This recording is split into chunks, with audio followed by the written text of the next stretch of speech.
Y cuando Sara nos diga, empezamos a grabar. Estamos al aire.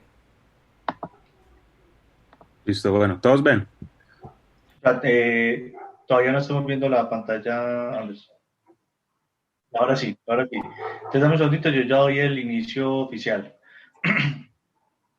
Muy buenos días a todos, bienvenidos al grupo de estudio de reumatología del Club de Revistas de la Universidad CESI de la Universidad Pontificia Bolivariana. Como es costumbre, los miércoles vamos a discutir algunos artículos que son de interés. El día de hoy nos acompaña el doctor Carlos Jaime Velázquez Franco. El doctor Carlos Jaime Velázquez es médico reumatólogo, jefe del programa de reumatología de la Escuela de Ciencias de la Salud de la Universidad Pontificia Bolivariana y adicionalmente a eso es reumatólogo de la Clínica Universitaria Bolivariana. Nos acompaña también el doctor Sebastián Herrera. El doctor Sebastián es médico reumatólogo, trabaja en Armédica, trabaja en su consulta privada y es además autor de las guías PANLAR de lupus eritematoso sistémico, es uno de los autores.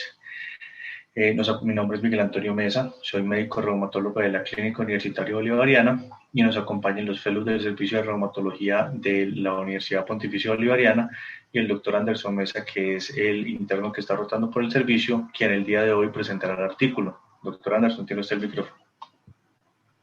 Bueno, buenas tardes a los profes, ¿cómo están? Hoy vamos a hablar de un estudio, un ensayo clínico que se realizó en pacientes con espondiloartritis, en los cuales se empezó a usar una terapia con esteroides. El nombre del estudio, Cobra AS Study, es sacado de un estudio que también se llamaba Cobra, en donde se utilizaron esteroides, pero en artritis reumatoide. Digamos que es un estudio con una buena metodología, un buen diseño interno y tiene algunas cosas a considerar en los criterios de elegibilidad y digamos en lo que es los resultados, teniendo en cuenta el riesgo-beneficio.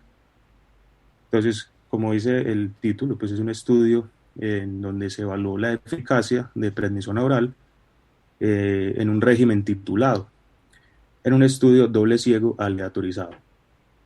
Efficacy of a step-down regimen of oral prednisolone in axial spondyloarthritis, result of a double-blind randomized control trial. Estos autores son autores de la India. El estudio se hizo en la India. Bueno, entonces, digamos que el objetivo básico era evaluar la eficacia y seguridad de un régimen titulado de esteroides, pues prednisona oral, en 24 semanas. Ya vamos a ver que los autores hicieron unas dosis tituladas en donde cada semana se iba disminuyendo la dosis y después al final se mantuvo una dosis de 5 miligramos por 18 semanas. En las 6 semanas previas se fue titulando. Bueno, pero no le damos mucha vuelta al abstract, vamos derecho al texto. Que Bueno, listo. hay una regla que se llama la regla Juliana Pisa, por culpa de una residente a la que queremos profundamente, que un día nos hizo un abstract de media hora y ya teníamos ganas de desayunar. Entonces, después de eso decidimos que vamos a la introducción. Listo, pero hágale tranquilo. Entonces, digamos que en la introducción, para ser breves, se habla un poco como de lo que es la espondiloartritis, ¿cierto? Hay un tipo de espondiloartritis que es la espondiloartritis con criterios radiográficos que se basan en los criterios de Nueva York y una espondiloartritis que no tiene esos criterios radiográficos. Sabemos pues que la que no tiene criterios radiográficos es la más común y en los estudios se suele, digamos, utilizar sujetos que tienen, pues que pueden tener cualquiera de las dos formas de este espectro de enfermedades. También se describe en la introducción que la primera línea que siempre se ha considerado en el manejo de las espondiloartritis son los AINES. A pesar de que la mayoría de pacientes mejoran con los AINES, no se ha visto una real modificación de la enfermedad, como por ejemplo con algunos de los medicamentos que se usan en la artritis reumatoide en el curso de la enfermedad de la artritis reumatoide. Lo otro que se menciona en la introducción es que a pesar de que los biológicos han tenido una eficacia importante, hay muchos pacientes que no tienen acceso a a los biológicos. Entonces lo que se plantean los autores es, ¿será que hay otra terapia barata diferente a los AINES? Porque hay pacientes, más o menos el 20 a 30% de los pacientes no tienen respuesta a los AINES, que pueda servir en el tratamiento de las espondiloartritis. es decir, que sea barato, que sea de fácil acceso y que pueda ser igual de eficaz o mejor que los AINES. Entonces, lo otro que se menciona en la introducción es que, digamos que en lo que es la historia de esta enfermedad, se ha descrito que en múltiples estudios que esta enfermedad es resistente a los esteroides. Entonces, lo que se plantean los autores es básicamente eso. ¿Será que un medicamento como la prednisolona o los esteroides, que son baratos, que son asequibles, pueden servir en la espondiloartritis? ¿Es de verdad la espondiloartritis una enfermedad resistente a esteroides? Y obviamente mencionan que los esteroides, pues a pesar de que sirven en muchos tipos de enfermedades reumáticas, tienen sus efectos adversos y tienen sus dilemas en la seguridad.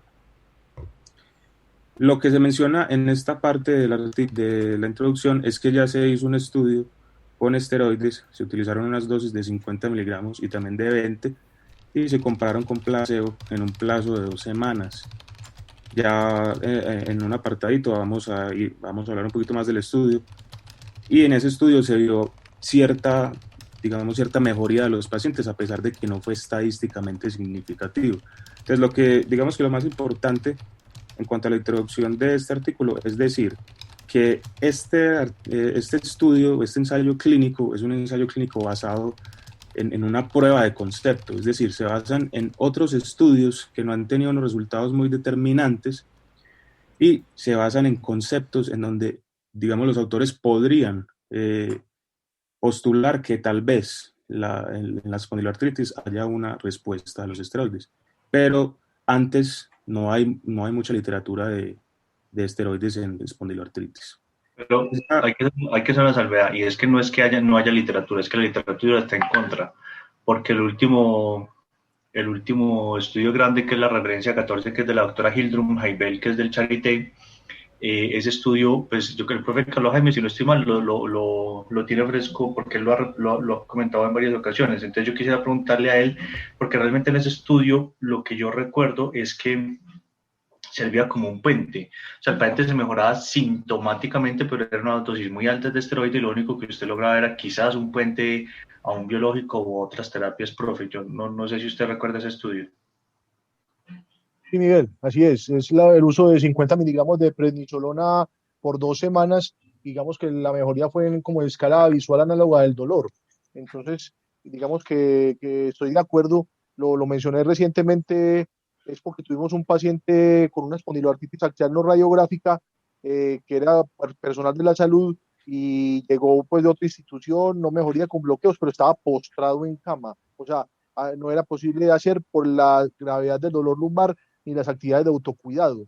Entonces, antes de, pues, haciendo todo el procedimiento para empezar un anti-TNF, utilizamos el esquema de ese estudio. El paciente mejoró, obviamente, de la escala de dolor, tenía un poquito más de movilidad, ya podía hacer por lo menos actividades de autocuidado mientras se le ponía el anti-TNF. Pero es verdad, el desenlace en escala visual análoga, 50 miligramos de prednisolona por 2 semanas y se suspendía.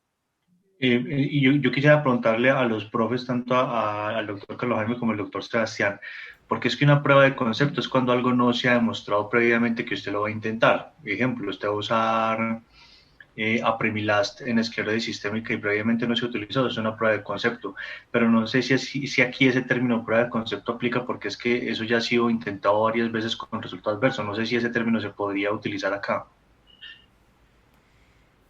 Yo creo que por el esquema, más, o sea, siendo un esquema diferente y siendo que de pronto la prueba de concepto es para el esquema, pero no para el glucocorticoide. Para el glucocorticoide, como dijo el profe, ya tenemos la evidencia de que pues sí sirve, pero parece más manejo sintomático y de puente. El profe Carlos Jaime, ¿qué opina? De acuerdo. Yo creo que es el término se refiere es al esquema, porque realmente sí hay evidencia previa, aunque sea en contra, pero creo que es por lo que dice Sebastián, el esquema de esteroides que tratan de semejar al de cobra en artritis reumatoide. Muy bien, Anderson, continuemos. Bueno, entonces en la metodología tenemos un ensayo doble ciego en donde, digamos, ni los pacientes ni los investigadores sabían qué intervención se estaba dando o se estaba recibiendo, ¿cierto? Lo que habíamos mencionado de la prueba de concepto Entonces, hay estudios previos, incluso el estudio que se mencionó al final en la introducción, pero como dijeron los doctores, el régimen es diferente, pues el régimen se tituló y se parece, como dijo el doctor Carlos Jaime, al estudio COBRA en artritis reumatoide. Se hizo en un solo centro, en un hospital del norte de India, en 2 años, desde 2018, enero, hasta enero 2020. Tuvo pues las aprobaciones por parte de los comités de ética, se hizo consentimiento informado. O sea, ¿Y a usted le parece que ese estudio es ético? profe, sí, sí es ético. ¿Está seguro? Para mí no. El Yo doctor no. Sebastián ya levantó el hacha de la guerra. Cuéntame, doctor Sebastián, ¿usted por qué opina que no es ético? Es que afortunadamente el profe Carlos Jaime se sabía muy bien el estudio del Charité. O sea, y nos da ese pedazo de información gigante. Hombre, 2 semanas de 50 miligramos al día de prednisolona y que uno nada más obtenga una escala visual análoga, habiendo otras opciones. Es que los glucocorticoides tienen efectos adversos y es como dijo el profe, hay casos puntuales. A mí también me ha pasado pacientes que están postrados en cama y le toca uno ponerle el pulso de metilprednisolona porque mientras se obtiene el anti-TNF y se lo aplican, pero sucede una vez cada 2 a 3 años, no es lo usual. Y estos pacientes usualmente la mayoría son muy sensibles a AINE y muy sensibles al biológico. Entonces, para uno decir que yo voy a justificar volver a poner los glucocorticoides con los efectos adversos que tienen, y algo que Miguel siempre nos hace y nos recalca es, ojo, que probablemente en esta época donde apenas estuvieran presentando los glucocorticoides como clase terapéutica sería muy difícil obtener una aprobación, porque es que los glucocorticoides tienen muchos efectos adversos, aún en periodos tan cortos de uso. Entonces, habiendo otras opciones de manejo, o sea, habiendo biológicos, desde el punto de vista de farmacoeconomía uno dice listo, puede ser lógico para ahorrar costos, pero los costos escondidos de los glucocorticoides son muchos. No es solamente infecciones, osteoporosis, riesgo cardiovascular, inhibición de todo este sistema de las suprarrenales. Entonces, para mí yo no considero que la parte de que sea muy claro que ese es un estudio ético. Yo, por ejemplo, como paciente, y más siendo personal de la salud, a mí me ofrecen para enrolarme en este estudio, yo digo, no, a mí no me vas a dar glucocorticoides, porque es que los biológicos tienen riesgos, pero los glucocorticoides también. Y ya se ha comprobado por el tiempo que el riesgo del biológico dentro de una adecuada gestión de riesgo sí es un poco más alto que otros medicamentos, pero los glucocorticoides también. Incluso el año pasado la información que sacaron en el ACR del uso de bajas dosis de glucocorticoides en artritis reumatoide, que creíamos que eran muy inocuas y mentiras que no lo son tanto y aumentaban el riesgo de infecciones graves y hospitalización aún en dosis por debajo de 7.5 miligramos al día de prednisolona. Entonces, para mí no es tan claro que sea ético. No sé qué piensen los otros. Doctora Diana Varela, ¿usted qué opina? No solamente en lo que dice el doctor Herrera, que estoy de acuerdo, sino también en que es una enfermedad que está inflamada, que produce dolor y que ambos deberían tener un tratamiento básico, por ejemplo, con AINES más esteroides o otra cosa que no permita que el paciente esté con dolor. ¿Y el profe Carlos Jaime qué opina? Ese es como el gran interrogante del estudio, pues en general yo creo que sí, hay como plausibilidad biológica, pero digamos que utilizan incluso un tiempo más largo de tratamiento con glucocorticoides que el estudio previo. Entonces a uno sí, le queda la duda en ese sentido. Porque yo les voy a hacer una confesión. A mí me parece que realmente el gran problema es realmente la parte ética, porque cuando yo le estaba leyendo, uno digamos que ahí dice, bueno, le pusieron glucocorticoides. Entonces te dice, bueno, ¿a quién le pusieron glucocorticoides? Y ellos dan una explicación que pareciera ser, a prima facie, una respuesta lógica. Dice, aquellas personas que no se benefician del tratamiento. Pero es que una cosa es usted dar un tratamiento con carácter casi que compasivo, es decir, soy un paciente en India, no tengo acceso a ningún recurso y me van a poner una terapia que es una terapia que está en proceso de desarrollo y que no se sabe si es buena o mala. Esa es una cosa, pero otra cosa muy distinta es que a mí me digan es que le vamos a poner un medicamento eh, que francamente tiene efectos adversos, o sea, que sabemos que va a tener una gran cantidad de efectos adversos. Entonces, lo que uno dice ahí es, aquí con eso de prueba de concepto, tratan de meter el medicamento como si fuera un medicamento experimental que puede traer algún beneficio, cuando en realidad lo que están haciendo es, digamos que tergiversando el principio, diciendo, le estamos ofreciendo a la población que no se puede beneficiar de otros tratamientos para que se beneficien, y eso sería cierto si el medicamento no tuviera comprobado perfil de efectos adversos, como dijo Sebastián, pero aquí sabemos que vamos a producir efectos adversos, tenemos claro que es cuestión de tiempo antes de que se produzca, sabemos que la literatura está en contra de eso, entonces aquí no estaríamos ofreciendo eso, sino que estaríamos incluso subvertiendo el principio ético y estaríamos aprovechándonos de una población vulnerable que tiene dolor, es refractaria a tratamiento, para ofrecerle un tratamiento como si fuera un tratamiento experimental, cuando realmente sabemos que probablemente no lo sea. Entonces a mí me parece que este estudio, el principal problema que tiene es un problema de talante ético. Me parece que la aprobación no debió haber sido para este estudio, pues en mi opinión personal, porque me parece que lo que ellos tratan de vender como un tratamiento experimental para beneficiar a la gente es realmente un tratamiento conocido que se aplica a una población vulnerable en ese caso, ofreciéndole una mejoría que sabemos que posiblemente no vayan a lograr. Muy bien, sí. Habría que Sí. incluir como, entre comillas, haciendo como el símil con lupus, por ejemplo, pues lo que dice Diana, un estándar of care basal de AINIS, pues que sería pues como a uno quedar tranquilo, pero aquí es esteroides versus placebo, como cuando sí, se comparaba en artritis reumatoide previamente por respecto a la progresión radiográfica, esteroides solos versus AINIS, pues que en este momento no, ese estudio no tendría como lugar. Sí, profe, es verdad. Bueno, para adicionar ahí un poquito, pues los pacientes que estaban usando AINES mientras se estaba haciendo, digamos, la primera visita del reclutamiento en el estudio, siguieron usando los AINES. No se sabe pues qué dosis se usó y también, digamos, que se dejó usar metrotexato y sulfasalacina en otros pacientes también. Estoy de acuerdo, sí. Digamos que una cosa importante con lo que dice el profe Miguel es que, por ejemplo, pues eso lo hablaremos después al final, pero este laboratorio Cystopic fue el que brindó todos los esteroides, ¿cierto? Entonces uno podría también como pensar que interés había de ese laboratorio, ¿cierto? Bueno, sigamos. Claro, mijo, que vamos a ser sinceros, que un laboratorio hoy en día que produzca prednisolona tenga algún interés económico oculto es poco probable, porque es que hoy hay 300.000 millones de copias de prednisolona, pues hoy no puede pasar. Y yo creo que fueron más de buena gente que no tenían nada más que hacer. Y la otra cosa es que usted dejar sulfasalacina y metotrexate para manejo de una espondiloartritis es dejar nada, porque está demostrado que esos dos medicamentos no sirven para espondiloartritis axial. Entonces usted está dejando ahí es un gran placebo. Listo. Entonces vamos a hablar de los criterios de elegibilidad.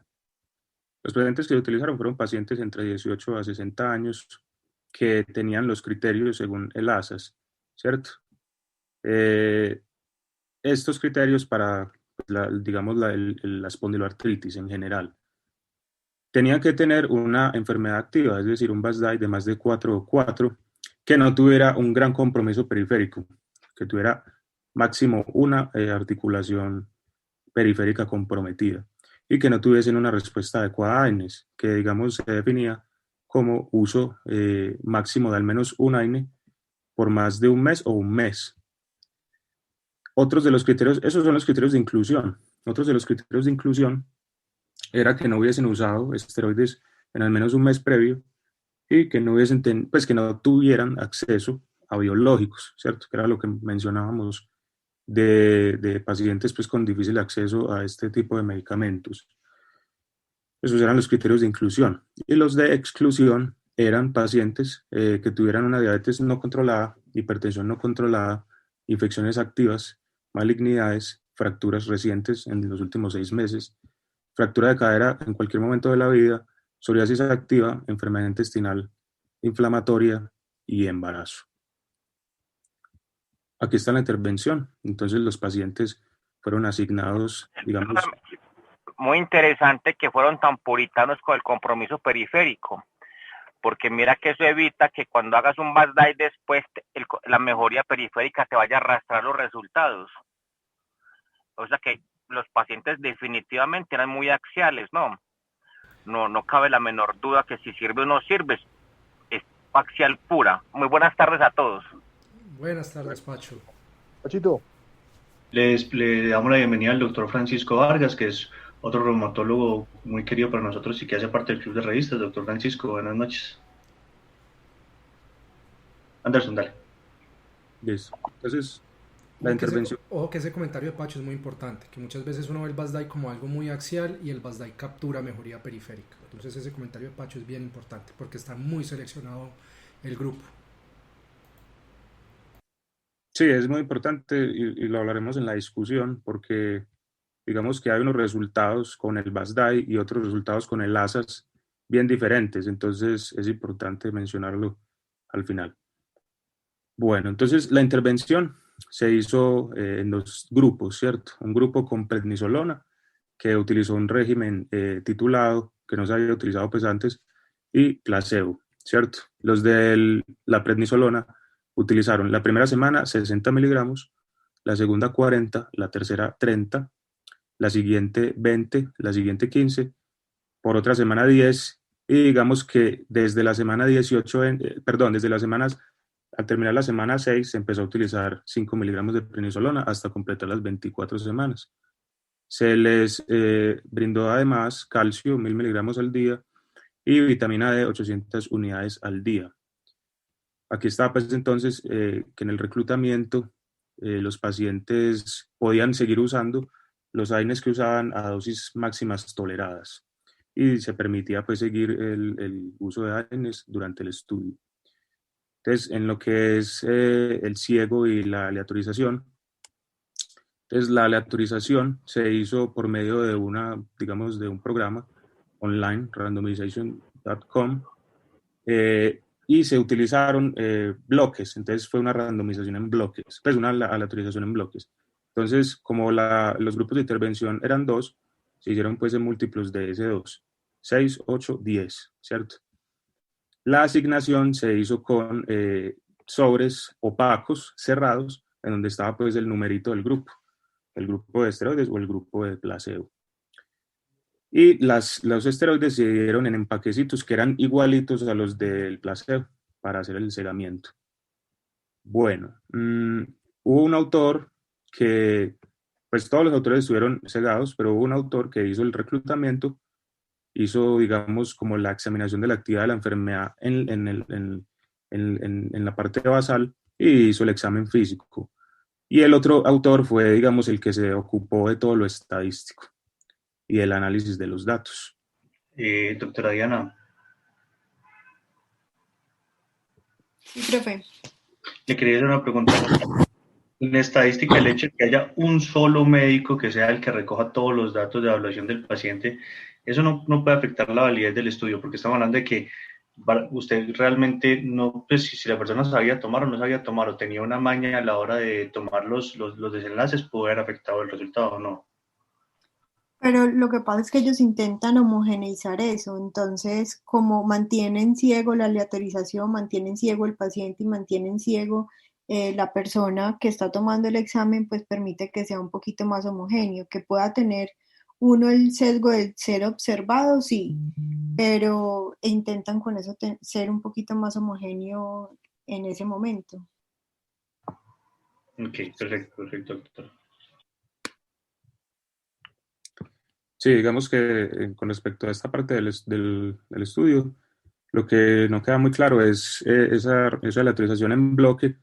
Finalmente, pues los pacientes no tuvieron diferencias demográficas ni clínicas, pero pues digamos que la aleatorización simple y en bloque pues suele tener más dificultad para hacer como una distribución homogénea de las características. Sin embargo, al parecer pues no hubo sesgo de selección. Bueno, entonces los pacientes tuvieron, digamos, varias evaluaciones durante el estudio, ¿cierto? En algunas se evaluó 2 veces y en otras se evaluó 3 veces. La primera evaluación se hizo al principio, ¿cierto? Para tomar, digamos, la información basal, y se hicieron otras 2 visitas a las 12 semanas y 24 semanas. Entonces, acá empezamos a ver cuáles eran como los desenlaces de estos autores, ¿cierto? Entonces, uno de los desenlaces fue el BASDAI. Entonces, el BASDAI se evaluó en general y se evaluó también la respuesta en el BASDAI de la mitad o más de la mitad. Se evaluó el BASFI, se evaluó el BASG, pues el BASFI es digamos, ese puntaje que habla más de la funcionalidad, y el BASG es el puntaje que habla más como digamos, de la respuesta a la terapia que ve el paciente, ¿cierto? Percibida por el paciente de forma global. Se utilizaron las escalas pues, en inglés y en indio. También se hizo el BASMI, que el BASMI es el puntaje que evalúa, digamos, esa respuesta metrológica o la respuesta en la movilidad de la columna vertebral. Todas estas se hicieron entre 12 a 24 semanas. Pues se hizo una evaluación a las 12 y a las 24 semanas. Otra cosa, digámoslo así, que salió, digamos, como de una forma espontánea en el estudio fue que como los autores dejaron que se usaran los AINES durante el estudio, ellos decidieron convertirlo en un desenlace y evaluaron, digamos, la disminución de la dosis de AINES y también si de pronto dejaban de utilizar los AINES, o sea, si ya no había necesidad de utilizar los AINES. Bueno, se tomaron exámenes de sangre, entonces, digamos que en las visitas, que fueron a los 12 y a las 24, se tomó la velocidad de cementación glomerular y se separó pues esa muestrica, se separó el suero para tomar la PCR. Se tomó también el factor de necrosis tumoral alfa, interleucina 6, metaloproteinasa 3 y la esclerostina. Digamos que todos estos marcadores, especialmente pues la PCR, TNF e interleucina 6, son marcadores de inflamación, igual que la ASG. Digamos que la MMP3 podría ser un marcador de inflamación, pero también de compromiso articular, más que todo, digamos, osteoclástico. Y la esclerostina es una sustancia que regula esas proteínas óseas morfogénicas, entonces el BMP6, y digamos que regula lo que es la osteoproliferación.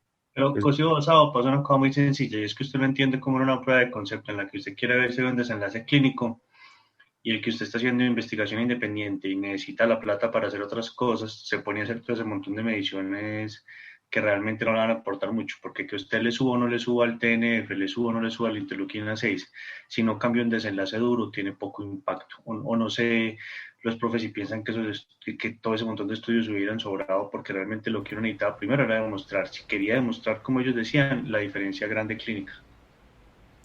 Pues hay otros estudios antes que ya han demostrado los cambios de marcadores inflamatorios con el tratamiento, entonces yo no creo que nos fuera a dar mucho, y más cuando esta prueba de concepto no está en prueba de concepto. De pronto para poder sacar más estudios de ahí. Y el otro problema es la medición de citoquinas en suero. La sola venopunción aumenta TNF, interleuquina 6. Entonces, es complejo. Ellos tratan de darle un poquito más de objetividad, creería yo, con ese desenlace secundario, pero sí no es como lo relevante, me parece. Sí, yo pienso que estos desenlaces subrogados, pues sabemos que en las espondiloartritis específicamente, digamos que los marcadores muchas veces no son tan importantes y que los pacientes pueden tener un compromiso clínico relevante que quiere decir que están inflamados y a pesar de eso tener marcadores inflamatorios bajos o normales. Entonces, estoy de acuerdo con los doctores. Bueno, entonces ellos hicieron, digamos, una mezcla de esas variables clínicas mezcladas con BSG y PCR y también se calcularon, digamos, a los 12 y 24 meses. Entonces, lo que midieron fue una respuesta de al menos 20% en el ASAS, de 40% también en el ASAS y de 20% en 5 variables de las 6 del ASAS y una remisión parcial del ASAS. Bien, digamos que la variable de dolor espinal se cambió de la BASDAI, se cambió por la variable de dolor espinal sugerida en el ASAS.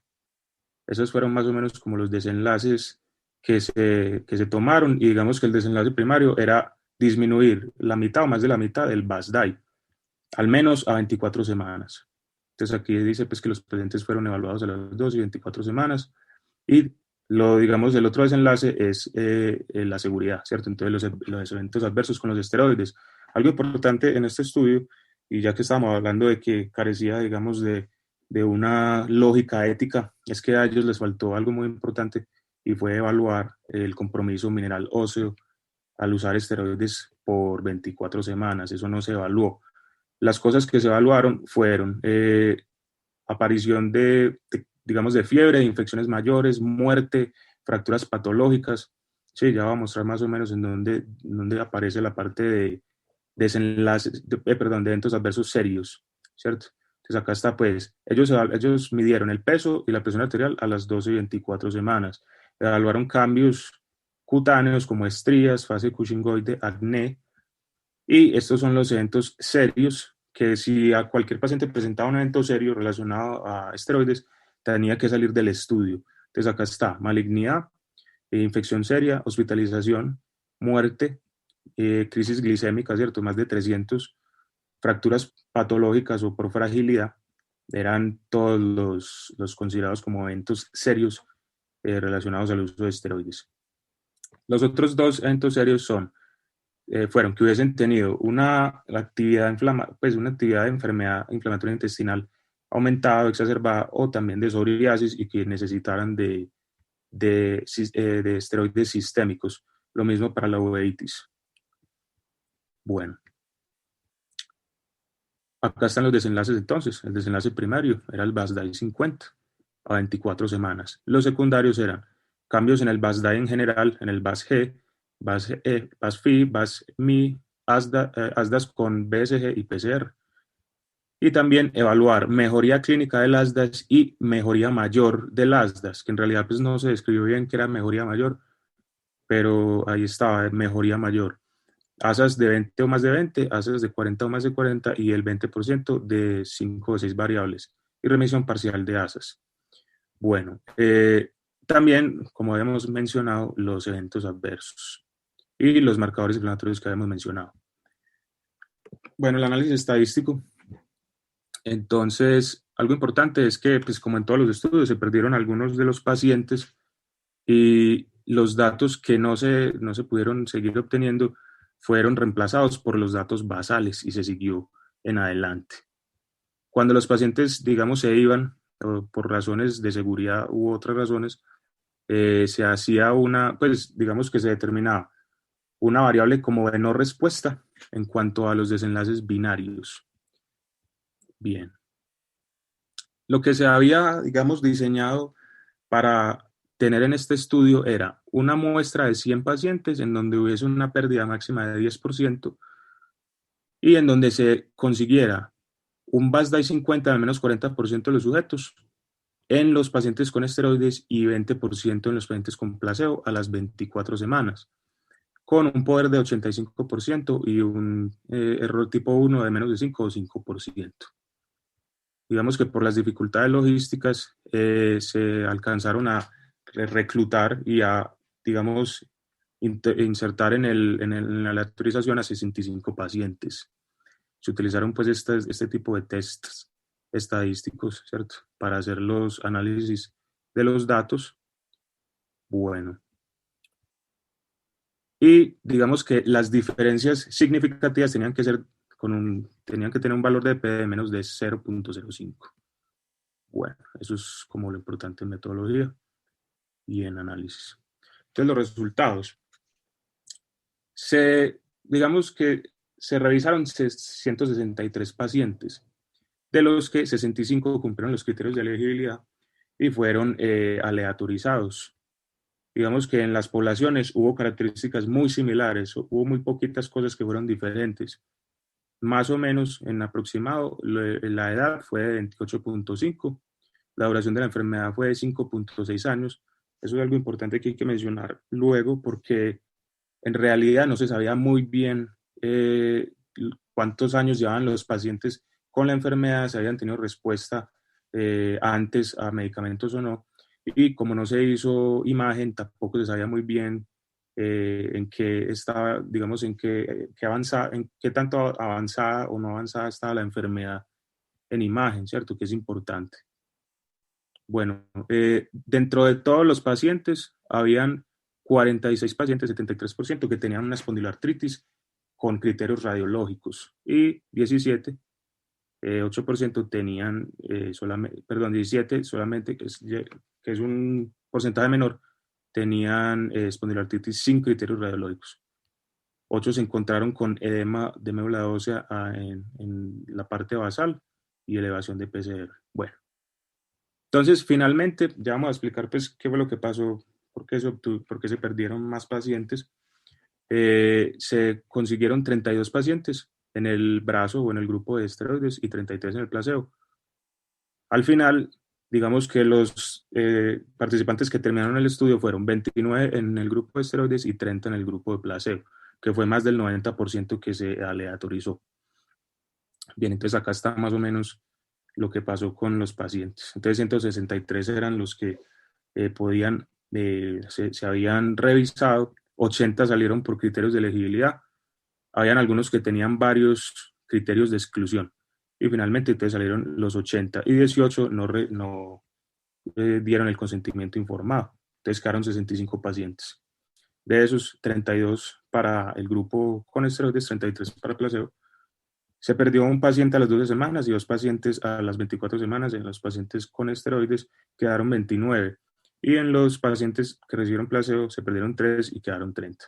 Entonces, finalmente se compararon 32 con 33. Como había mencionado antes, no hay, digamos, características demográficas clínicas o en tratamiento diferentes entre los dos grupos. Acá está más o menos la tabla, en donde la mayoría de características eran muy similares, solamente había una pequeña diferencia en lo que era pues la PCR en la visita basal, que era un poquito más elevada en el grupo que iba a usar esteroides, pero de resto las características son muy similares.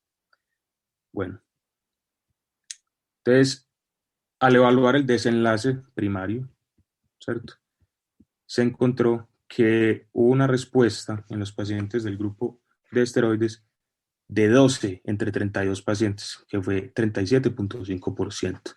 Y en los pacientes recibiendo placebo hubo respuesta de 50 más de 50 en BASDAI en 3 pacientes de 33, que fue 9.1. Una diferencia de 28.4%. En el mejor de los casos 46.7 y en el peor de los casos 7.9, con intervalo de confianza de 95. Y fue estadísticamente significativo. Y ahorita voy a mostrar las tablitas. Digamos que con los otros desenlaces y lo que había mencionado ya el doctor Francisco, asas de 20 o más o 40 o más, no hubo una respuesta significativa a 24 semanas. Entonces, lo que había dicho el doctor Francisco, digamos que en el ASAS hay unas características muy específicas de las espondiloartritis que, digamos, pueden ser una forma de evaluar de una manera más precisa que el BASDAI, ¿cierto? El BASDAI, como mencionó también el doctor Sebastián, podría ser digamos, una manifestación indirecta de lo que es una artritis periférica. Entonces, digamos que ese fue uno de los, como de los resultados que más desesperanzó a los autores, porque los puntajes más importantes, que eran los ASAS, no tuvieron diferencias y el BASDAI sí. Pero bueno, ya vamos a seguir.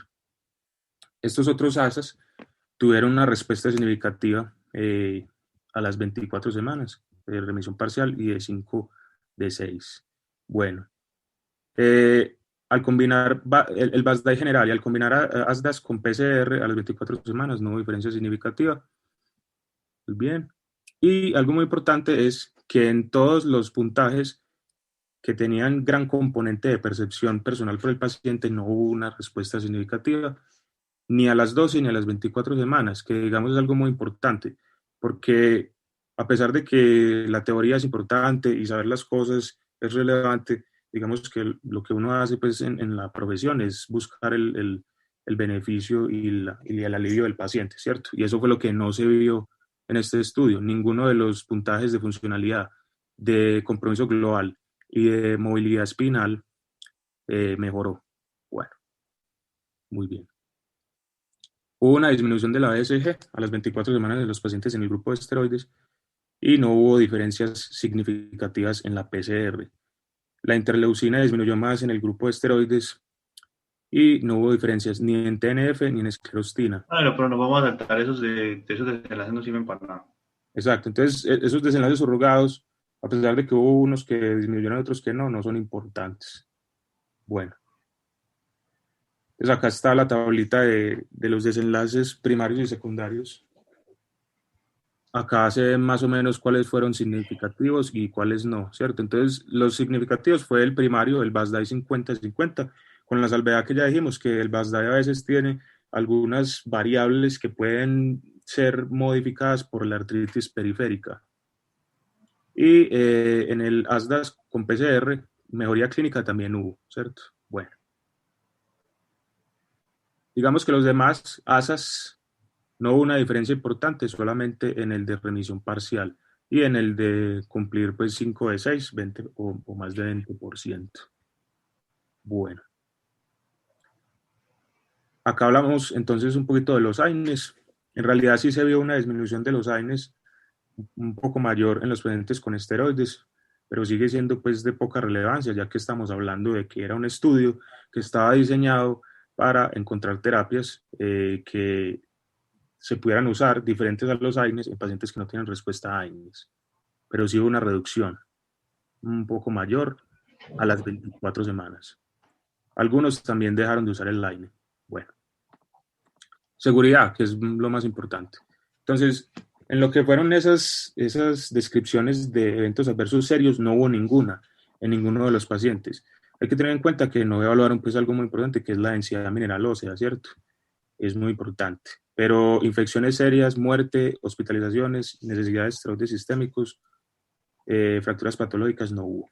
Los eventos adversos más comunes fueron ganancia de peso, facies cuchingoides, acné, dispepsia.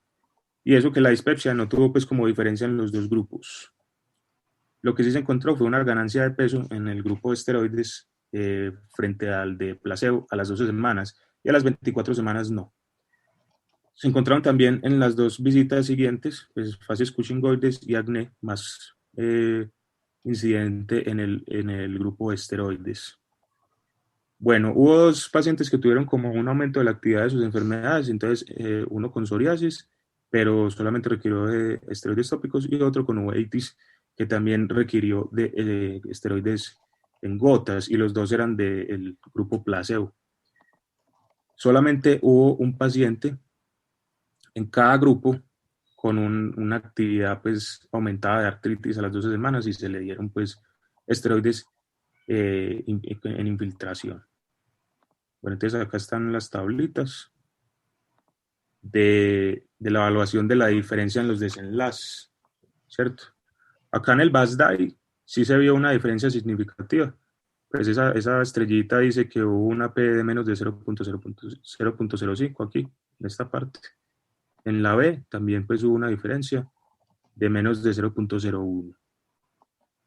Y digamos que en los siguientes desenlaces, en algunos hubo diferencia, en otros no. Entonces en este ASDAS-PCR a las 24 semanas sí hubo una diferencia de 0.01, menos de 0.01, y en el DBSG de menos de 0.001.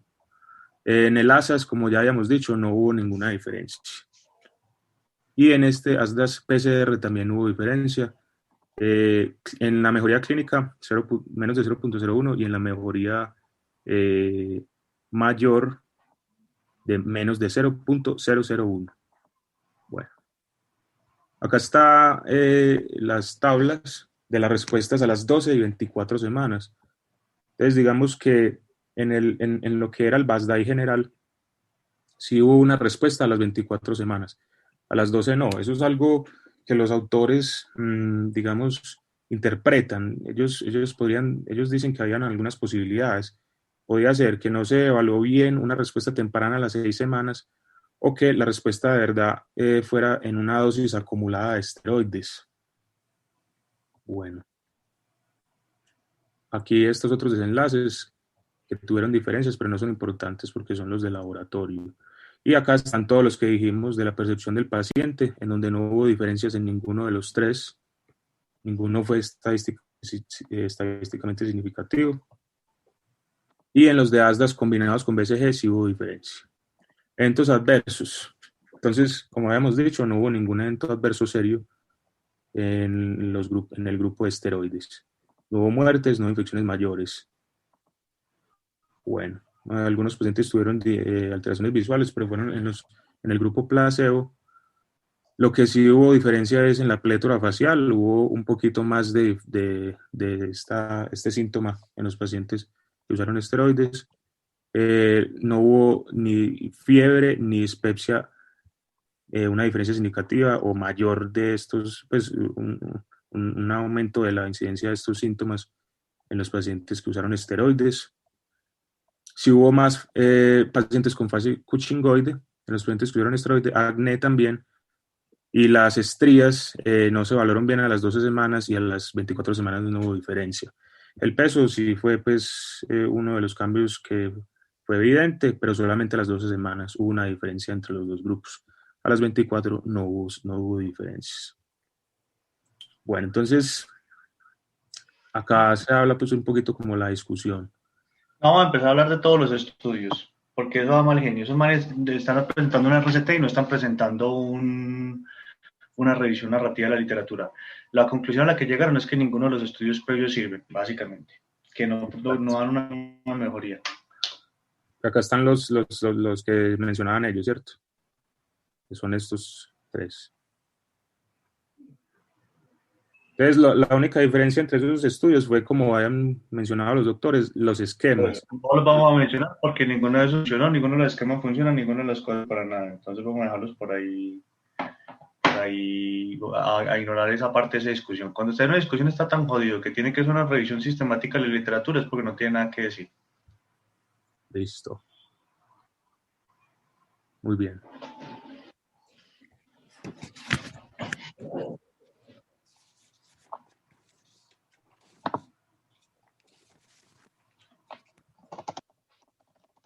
Bueno, entonces, acá digamos que los autores mencionan que sí hubo una mejoría del desenlace, mejor dicho, se cumplió el desenlace primario, ¿cierto? Que fue reducir el BASDAI a más de 50 o 50% en los pacientes que usaron esteroides. El problema es todo lo que hemos mencionado, ¿cierto? ¿A costa de qué? Entonces, teniendo en cuenta las respuestas que se tuvieron a los otros desenlaces, que digamos mencionando el ASAS, que era un poquito más específico del compromiso axial, y mencionando los otros, el BASMI, el BASFI y el BASG, que son puntajes en donde el paciente tiene una gran relevancia, en donde el paciente dice, me siento mejor o no, no hubo diferencia en ninguno de ellos. Y eso es muy importante tener en cuenta porque, como habíamos mencionado, es una terapia que tiene muchos efectos adversos, que ni siquiera se le evaluó la densidad mineral ósea, que al parecer todavía no hay mucha información de que pueda ser efectivo o de que tenga algún efecto relevante en la enfermedad. Y en este estudio se encontró que puede que algunos puntajes mejoren como el BASDAI, pero los puntajes que son relevantes para los pacientes y un puntaje que es un poquito más específico para el compromiso axial, que es el ASAS, no tuvo mejoría. Entonces, básicamente, esa es como la parte más importante de la discusión. Lo otro es lo que habíamos dicho, que hubo algunas respuestas de algunos desenlaces a 12 semanas y a 24 semanas no. Entonces dijeron, podía ser, entonces, una respuesta inicial transitoria del placebo. Podía ser una respuesta que no se evaluó en las primeras semanas, o podía ser que era un efecto, o sea, que el efecto de los esteroides era, digamos, lento y se presentaba mucho después. O lo que... pero eso sí es el tiro más, la mentira más grande. A mí que me vengan a decir pues que 50 miligramos de prednisona actúa lento, pues esa es la mentira más grande que puede decir un ser humano sobre la faz de la Tierra. Exacto. Se llama querer que uno comulgue con ruedas de molino. La pregunta final es, ¿se le da, primero, éticamente yo pienso que no es un estudio ético? Segundo, el hecho de que un estudio que no fue planeado para seguridad, que además de eso ni siquiera alcanzó la muestra mínima que ellos tenían dichos para el resultado primario, que no presenta efectos adversos, lo único que demuestra es que los estudios nunca están diseñados para demostrar efectos adversos y que por eso ni siquiera una terapia como los esteroides en un periodo corto de tiempo logra mostrar efectos adversos si la muestra no está calculada puntualmente para ese fin. Y la otra cosa que es muy importante es que las dificultades logísticas que ellos dijeron fue que se quedaron sin plata. Entonces, nuevamente, si usted tiene poquita plata, ¿para qué se pone a medir un montón de cosas? Debieran dejar de medir la interleuquina 6, interleuquina 8, interleuquina 98 y todas esas interleuquinas que midieron y perfectamente hubieran tenido toda la plata del mundo para terminar su estudio. Entonces, lo que yo le quisiera preguntar a los compañeros es si ellos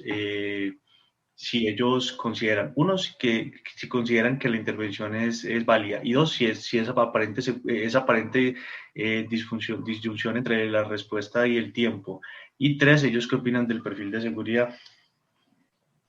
Yo diría que, pues, digamos que yo hago parte pues de la época prebiológicos en espondiloartritis. Tocaba pulsar los pacientes porque no había nada más cuando estaban postrados en cama y con una columna anquilosada de esteroides y a veces hasta ciclofosfamida, porque no se disponía de nada más. Entonces, digamos, y lo otro es que si uno trata de, pues que eso es un esquema Cobra realmente, pues a mí, mi experiencia personal con el Cobra, que también me tocó pues como toda la época de esplendor, pues, o que se utilizaba mucho el Cobra, es que tiene que tener un paciente muy entrenado para hacer el desmonte y hacen con frecuencia mucho cuching. O sea, los efectos adversos se presentan de manera rápida. Pues digamos que tratando de uno mirar cuál puede ser el escenario, pues no es infrecuente que los pacientes hagan alergia a los antiinflamatorios, hagan dispepsia o tengan hepatitis asociada a los AINES o que se exacerba por el uso de los antiinflamatorios, por un hígado graso, etcétera. Y en los estudios de vida real, en las bases de datos de las espondiloartritis, hasta 30% de los pacientes utilizan dosis bajas de glucocorticoides porque tienen contraindicación o efecto adverso de los AINES. Pero creo que no es el esquema que uno debería utilizar. Pues son casos, como se dijo al principio, muy puntuales de uso de estos medicamentos. Y realmente, pues yo creo que sí tiene muchos efectos adversos, como uno lo ve cuando utilizó Cobra en artritis reumatoide. Yo digo que la validez externa puede utilizar este esquema específicamente, no lo utilizaría.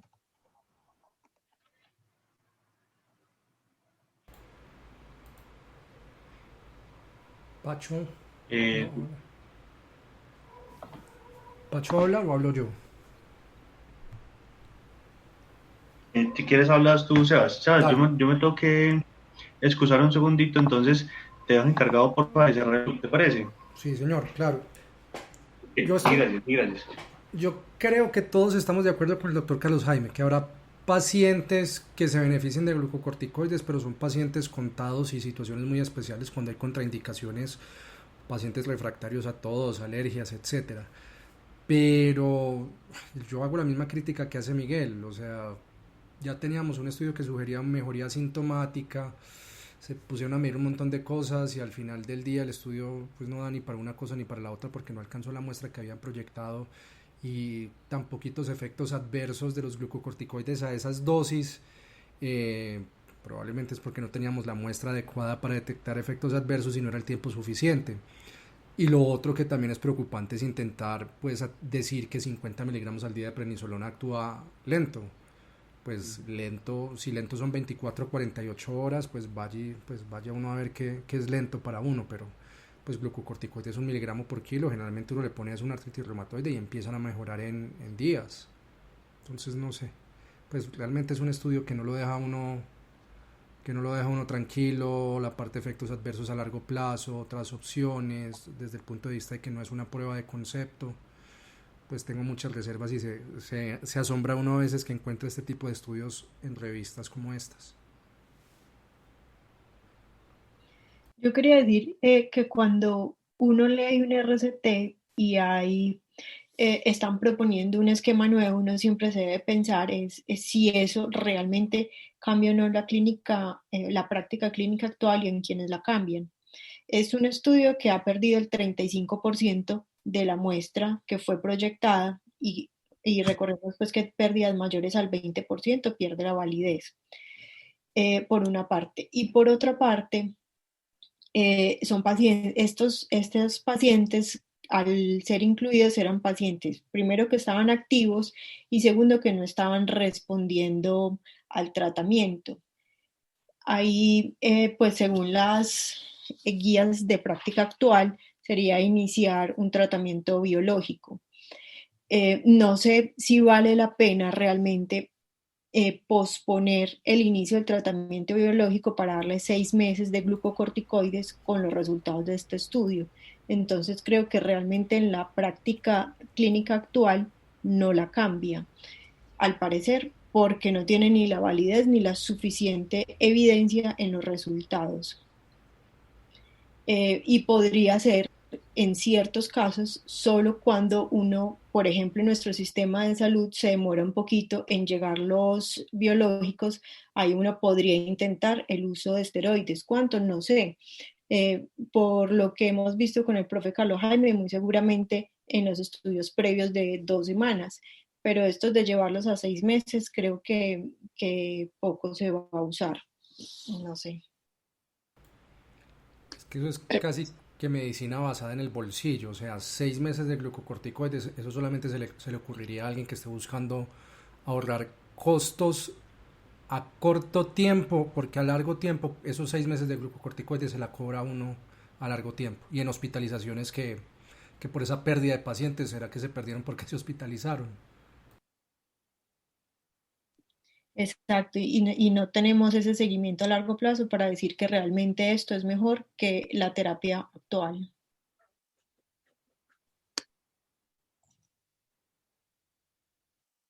Sí, en conclusión, solamente se tuvo el desenlace en el BASDAI, no se tuvieron otros desenlaces con una mejora importante que, digamos, evalúan globalmente al paciente.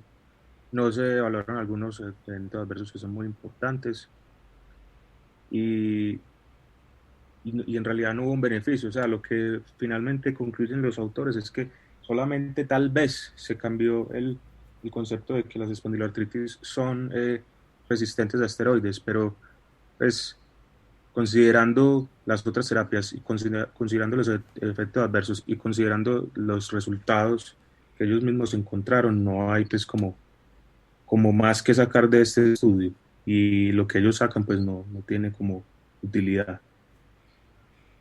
Perfecto, ¿alguien más tiene algún comentario? Perdón, pero los esteroides son peligrosos, pero los AINES a dosis de espondilo no son agua. Con un agravante, y es que los AINES son muy impredecibles.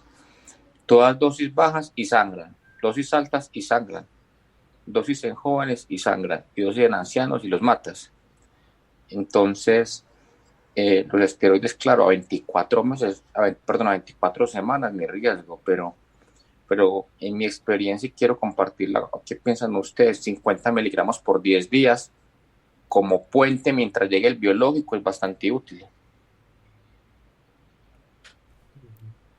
Sí, o sea, estoy de acuerdo también. Yo también estoy de acuerdo. En esos casos seleccionados, hombre, mientras, como decía el profe Carlos Jaime, o sea, mientras uno lo para, pero 24 semanas, no, hombre, o sea, tiene que haber una justificación muy grande. Es alérgico a todos los AINES, es alérgico a todos los inhibidores del TNF, es alérgico a todos los inhibidores de interleuquina 17, y aparte de eso ya intenté uso compasivo con un inhibidor JAK, porque es que de resto, yo, o sea, personalmente no le veo ningún otro lugar aparte de ese puente que mencionas, Pacho.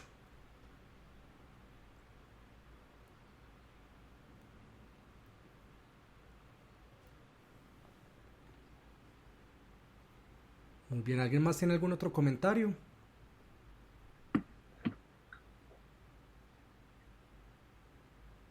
Bueno, no siendo más, Miguel desafortunadamente no se puede conectar nuevamente para cerrar el club de revista de hoy, entonces me ha pedido el favor que lo cierre yo. Doctor Carlos Jaime, muchas gracias. Pacho, muchas gracias porque estés acá. Los conceptos tuyos son valiosos. Diana, muchas gracias por tu análisis en epidemiología. Y muy bien, pues muy buen análisis del artículo. Lástima que el artículo no dé para más. Nuevamente, mil gracias por la invitación. Una muy feliz noche. Después en temprano que está haciendo frío. tengan una buena Feliz, noche. Muchas gracias, feliz noche. Y Anderson, bien presentado, gracias. Gracias, profe. Hasta luego.